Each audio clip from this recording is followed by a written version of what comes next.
ये सतगुरुदेव भगवान की जय। कृष्ण कन्हैया लाल की जय। राधे रानी की जय। श्री परमहंस दयाल जी महाराज की जय। सभी एकाग्रचित होकर बैठेंगे। अभी हम सप्तम स्कंद श्रवण कर रहे हैं, उसका रसपान कर रहे हैं। तो आंखें बंद कर लीजिए और हर श्वास श्वास के साथ सुमिरन चलता रहे और ये भान करते रहें कि प्रभु हमारे साथ हैं। सर्वप्रथम अपने सतगुरुदेव भगवान के चरण कमलों में लाखों करोड़ों बार दंडवत प्रणाम करते हैं। राधे रानी और कृष्ण कन्हैया के चरणों में भी दंडवत प्रणाम करते हैं। हरे रामा रामा रामा हरे हरे, हरे कृष्णा कृष्णा कृष्णा हरे हरे। आगे का प्रसंग जो है सभी बड़े प्रेम से रसपान करेंगे। सप्तम स्कंद चल रहा है। संन्यास लेने से पहले गृहस्थ को चाहिए कि वह वानप्रस्थ धर्म का पालन करे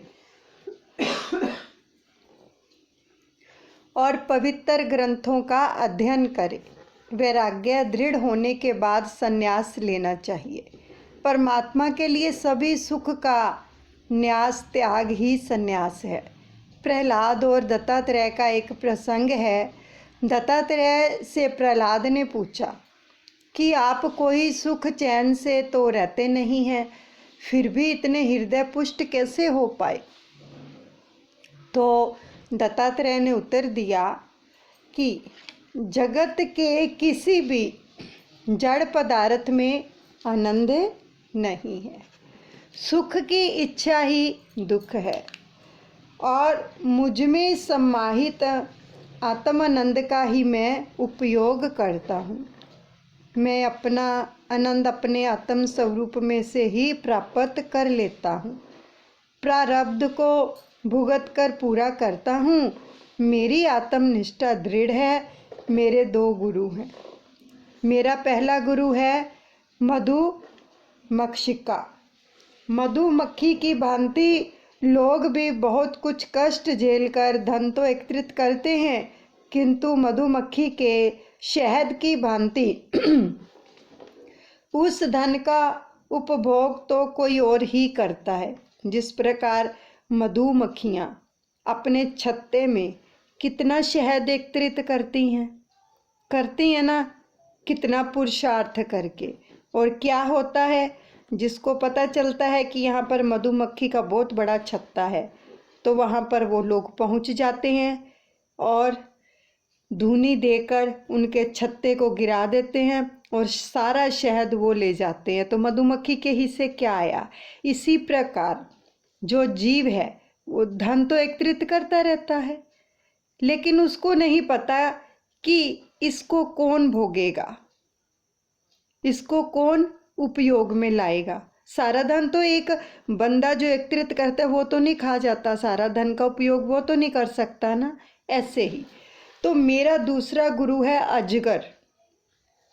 उसी की भांति मैं निश्चेत पड़ा रहता हूँ और प्रारब्ध योग से जो भी मिल जाए उसमें संतुष्ट रहता हूँ।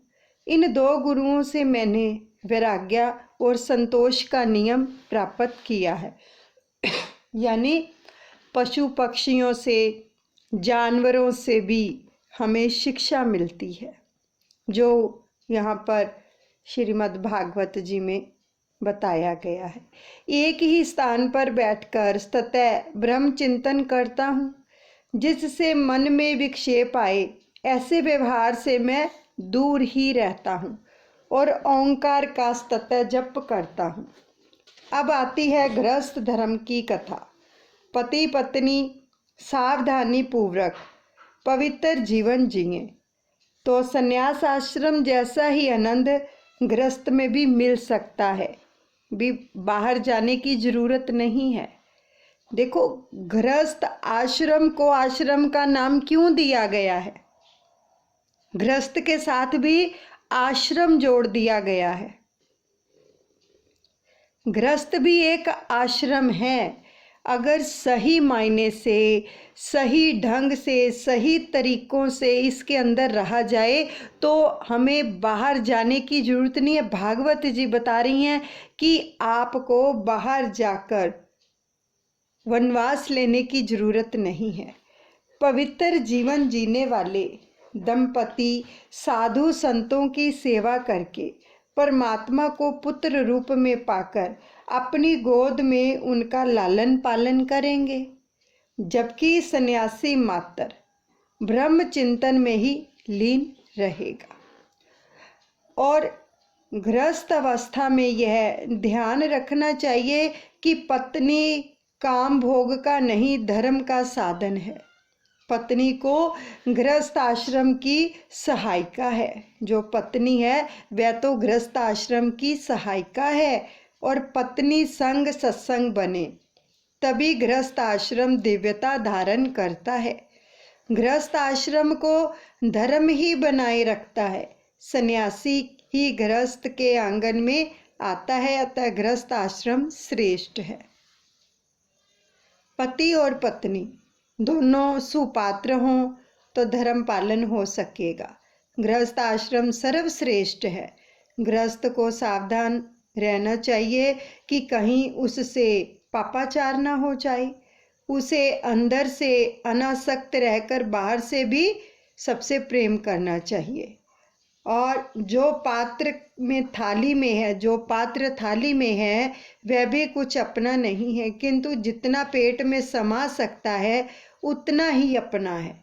और पेट में जो गया उसमें से जितना पचा है उतना ही अपना है, बाकी बाहर निकल जाता है। गृहस्थ आश्रमी को ना तो अधिक कठोर होना चाहिए और ना ही अधिक सरल। स्त्री से अधिक ममता ना रखें। स्त्री के अधीन रहना जो है वो अयोग्य है। जो स्त्री के आवश्यकता से अधिक अधीन रहता है उसे देखना भी पाप है। एक राजा था जो पशु पंछी की भाषा भी जानता था। एक बार राजा रानी भोजन कर रहे थे तो एक चींटी ने भोजन का एक दाना रानी की थाली में से उठाकर राजा की थाली में रख दिया। तो यह देखकर एक दूसरी चींटी ने उस चींटी से कहा, यह अधर्म है।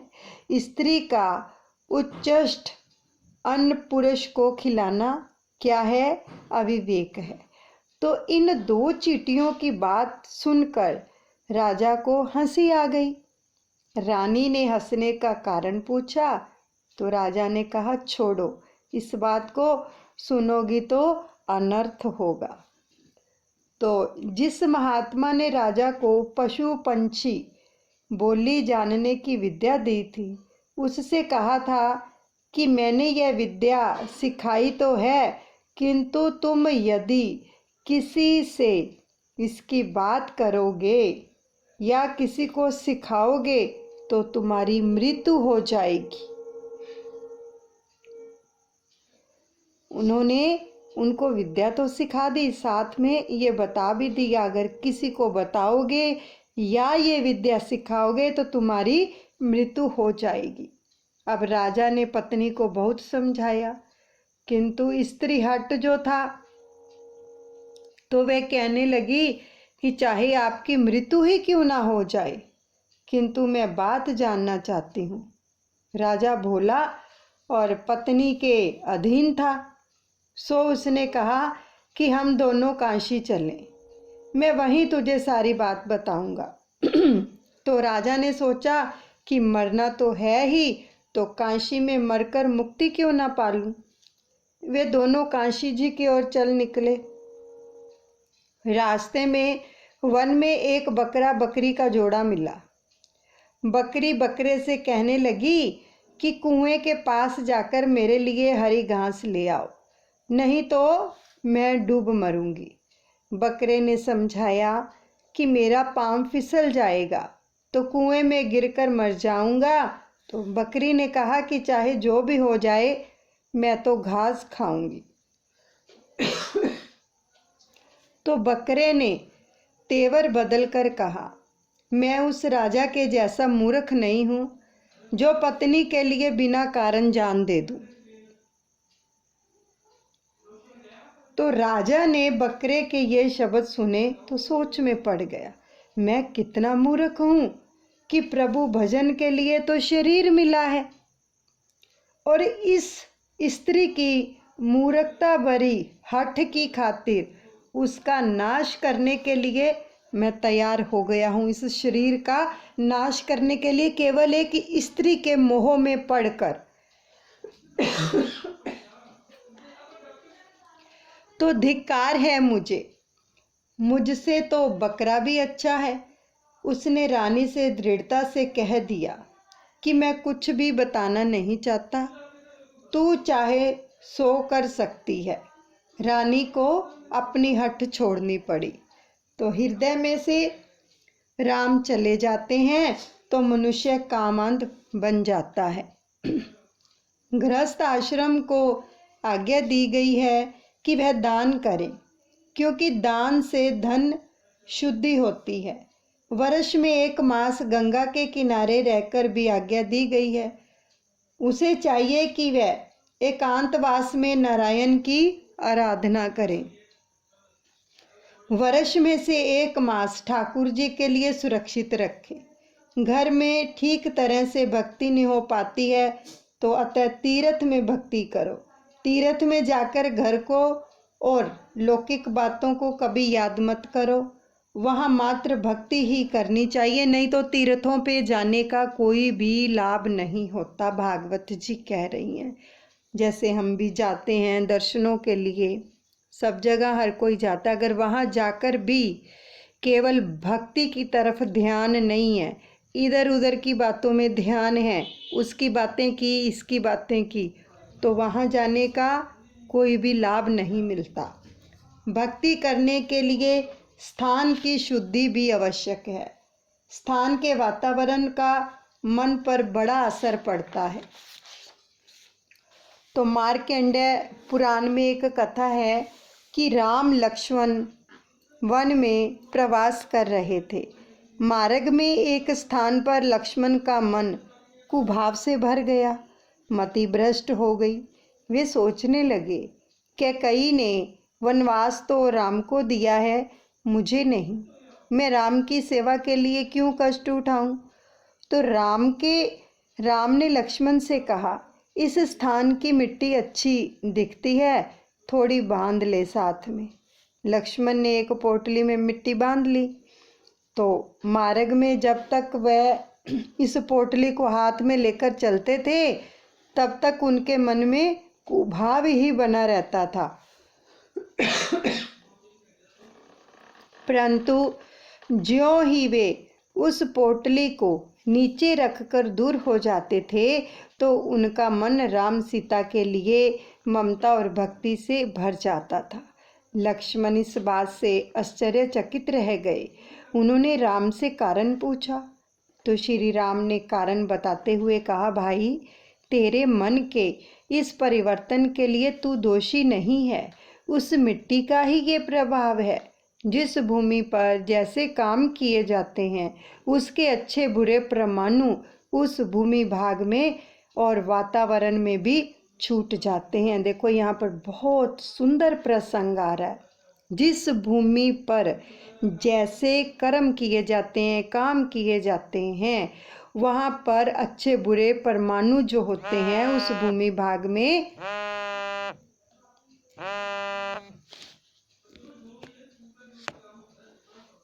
वो उस वातावरण में छूट जाते हैं। तो अब देखो, जिस प्रकार हर रोज किरण दीदी आ गई दीदी। ओके जी दीदी आ गई। जय। तो जिस प्रकार जिस भूमि के अंदर हम बैठकर, जिस भूमि में बैठकर प्रभु का सिमरन करते हैं, है ना, सत्संग होता है, भजन होता है, कीर्तन होता है, उस भूमि पर वो परमाणु एकत्रित हो जाते हैं, अपना प्रभाव छोड़ते हैं। हम देखो जब अपने गुरुओं के स्थान पर जाते हैं तो वहाँ जाकर हमें मन को कितनी शांति मिलती है। क्यों मिलती है? क्योंकि वहाँ पर हर समय सत्संग भजन कीर्तन होता रहता है, उनके चरण पड़े हैं गुरुओं के, और वहाँ पर वो हर वक्त विराजमान रहते हैं। तो वहाँ की जो भी आभा है वहाँ पर वो परमाणु कार्य करते हैं। तो इसीलिए कहते हैं अपने घर के अंदर भी हमें जो है सत्संग भजन कीर्तन जरूर करना चाहिए, ताकि उस स्थान पर जो भी आए उसको अच्छी वाइब्रेशन मिले, अच्छे परमाणु मिले, उनका ध्यान भी सत्संग भजन में लगे। अगर एक घर के अंदर हर वक्त, कई घरों में आपने देखा होगा कि हर वक्त गाने ही चलते रहते हैं, टीवी ही चलता रहता है, तो वहाँ का जो वातावरण होता है बच्चों को वैसे ही प्रभावित करेगा, उनके संस्कार भी वैसे ही बनेंगे। तो अगर हम देखो कुछ समय के लिए तो चलो टीवी लगा लेते हैं बच्चे, लेकिन जब माताएं बहनें अपने रसोई गृह में भोजन बनाती हैं तो उसके अंदर अगर हम भजन लगा लेते हैं और मुख से सिमरन करते रहते हैं, और हर वक्त घर में भी कुछ भजन कीर्तन चलता रहता है, सुबह शाम श्री आरती पूजा होती है, भजन होता है, सुमिरन होता है, ठीक है, तो वहाँ की जो वाइब्रेशन होती है वो भी आपके घर वाले सदस्यों को प्रभावित करेगी, आने जाने वाले को भी प्रभावित करेगी, क्योंकि उस भूमि में वो ऊर्जा उत्पन्न हो जाएगी, पॉजिटिव ऊर्जा। इसीलिए श्री राम प्रभु कह रहे हैं कि ये सब मिट्टी का ही प्रभाव है, कि उस जगह की मिट्टी में ही ऐसी परमाणु थे जो तेरे मन में कुभाव आ रहा है, लक्ष्मण जी को बोल रहे हैं। तो इसलिए ज़्यादा से ज़्यादा अपने घर के अंदर वाइब्रेशन ऐसी रखें जिससे हम दूसरों को पॉजिटिव वाइब्रेशन मिले। तो जिस स्थान की मिट्टी इस पोटली में है वह सुंदर और उपसुंद नाम के 2 राक्षसों का निवास था। भगवान राम लक्ष्मण जी को बता रहे हैं कि तेरे मन में क्यों आया कुभाव, क्योंकि उस स्थान पर 2 राक्षसों का निवास था। तो उन्होंने बड़ी तपश्चर्या करके ब्रह्मा को प्रसन्न करके अमरता का वर मांगा। ब्रह्मा ने उसकी मांग तो पूरी करनी चाहिए, किंतु कुछ नियंत्रण के साथ। उस दोनों भाइयों के बीच बड़ा प्रेम था, अतः उन्होंने कहा कि हमारी मृत्यु केवल आपसी विग्रह से ही हो सके। ब्रह्मा ने वर दे दिया। तो इन दोनों ने सोचा था कि हम कभी आपस में झगड़ने वाले तो हैं नहीं, अब हम तो मरेंगे ही नहीं, कि हमारा तो झगड़ा होगा नहीं आपस में, क्योंकि ब्रह्मा जी ने वरदान दिया था कि अगर आपस में झगड़ा होगा तभी आपकी मृत्यु होगी। तो अपनी इस अमरता के घमंड में उन्होंने देवों को सताना शुरू कर दिया। अब देवों ने ब्रह्मा जी का आसरा लिया, तो ब्रह्मा जी ने जो था तिलोत्तमा नाम की अप्सरा का सर्जन किया और उसे उन असुरों के पास जाने की आज्ञा दे दी। तो सुंद और उपसुंद ने इस सुंदरवती अप्सरा को देखा तो दोनों मोहान्त हो गए। संद ने कहा कि यह मेरी है, तो उपसंद ने कहा सोच समझकर बोल, यह तेरी भाभी अर्थात मेरी पत्नी है। दोनों झगड़ने लगे। अब तिलोत्तमा ने कहा कि मैं तो विजेता के साथ विवाह करूंगी। तो उन दोनों भाइयों ने विजेता बनने के लिए ऐसा घोर युद्ध किया कि दोनों ही मर गए। एक स्त्री के मोह में अंधे होकर दोनों ही मर गए, जबकि उनको वरदान मिला था अमरता का। तो वे दोनों असुर जिस स्थान पर झगड़ते हुए मरे थे उसी स्थान की यह मिट्टी है, राम प्रभु लक्ष्मण को बता रहे हैं। अतः इस मिट्टी में भी द्वेष, तिरस्कार और वैर के संस्कार का सिंचन हो गया है। अब इससे बहुत शिक्षा मिल रही है। जो भी बच्चों के अंदर किसी भी प्रकार की ये चीज़ें पनपती हैं तो खुद सोच लो कि हमारे घर में कैसी ऊर्जा है। ठीक है, खुद सोच लो कि हमारे घर में कैसी ऊर्जा है, हम अपने बच्चों को क्या दे रहे हैं। क्या सारा दिन गाने चलते रहते हैं, टीवी चलता रहता है, वो मोबाइल देखते रहते हैं, तो वो उसी ऊर्जा से प्रभावित रहेंगे, फिर कुछ नहीं हो सकता। इसीलिए ये साधनाएं करवाई जाती हैं, सत्संग होता है, भजन सिमरन होता है, ताकि हमारे घर का वातावरण शुद्ध हो जाए और वहाँ पर जो नेगेटिविटी है वो पॉजिटिविटी में बदल जाए। इसीलिए क्योंकि प्रभु के नाम में ही ऐसी पावर है जो नेगेटिविटी को दूर कर सकती है और किसी चीज़ में ऐसी पावर नहीं है। तो इसलिए ज़्यादा से ज़्यादा जहाँ पर आपको लगे कि यहाँ पर नेगेटिव वाइब्रेशन है तो उसको पॉजिटिव वाइब्रेशन दें। आपको बताया गया है ना, अपने घर में हर रोज़ भगवान को स्नान कराते हैं, परमहंसों को स्नान कराते हैं, तो उस स्नान का जल का छिट्टा पूरे घर में दें, साथ में नाम जप जप कर बोल बोल कर, क्योंकि जो हमें नाम दीक्षा मिली है उसको नहीं बोलना है, राम कृष्ण का नाम अपने मुख से ऊंचे स्वर में उच्चारण कर सकते हो। अगर घर में कोई नहीं है तो धीरे धीरे नाम भी बोलकर हम उसका छिट्टा दे सकते हैं, लेकिन एहतियात से। ठीक है, और इस प्रकार से जब हम पूरे घर में ये वाइब्रेशन छोड़ते हैं, पॉजिटिव ऊर्जा है ये, क्योंकि चरणामृत हैं, और जब आप छींटा देते हो तो ये आप हमेशा अनुभव करो कि मेरे प्रभु के चरण हर कमरे में, हर भूमि में पड़ रहे हैं और ये भूमि पवित्र हो रही है। ये चरणामृत है, इसको और कुछ मत समझो, क्योंकि जल से जब स्नान कराया जाता है तो उसके अंदर पूरा जो है सतगुरु को स्नान कराया जाता है, भगवान को स्नान कराया जाता है, तो उस स्नान के जल को लेने के लिए वो चरणामृत बन जाता है। उस चरणामृत को पाने के लिए देवी देवता भी तरसते हैं। तो इसलिए हर रोज छींटा दिया करो पूरे घर के अंदर, हर कोने कोने में, ताकि पॉजिटिव ऊर्जा मिले सबको और सभी का मन जो है भक्ति में लगे। साथ में ऐसे बोलना भी है, वो हमने YouTube पर डाला हुआ है कि किस प्रकार से चरणामृत का छींटा देना है। ठीक है, ये सब चीज़ें हमें देखो आज भागवत जी में भी मिल रही हैं कि हर चीज़ का असर होता है, हर चीज़ अपना असर छोड़ती है। ये नहीं हम गाने सुनते रहते हैं तो उनका भी जो है, उनकी वाइब्रेशन भी रहती है जो दूसरों को प्रभावित करती है। तो भगवान ने बताया कि इस स्थान पर वो दोनों झगड़कर मृत्यु को प्राप्त हुए थे, इसलिए जो भी इस स्थान पर आएगा उसको वैसी वाइब्रेशन मिलेंगी।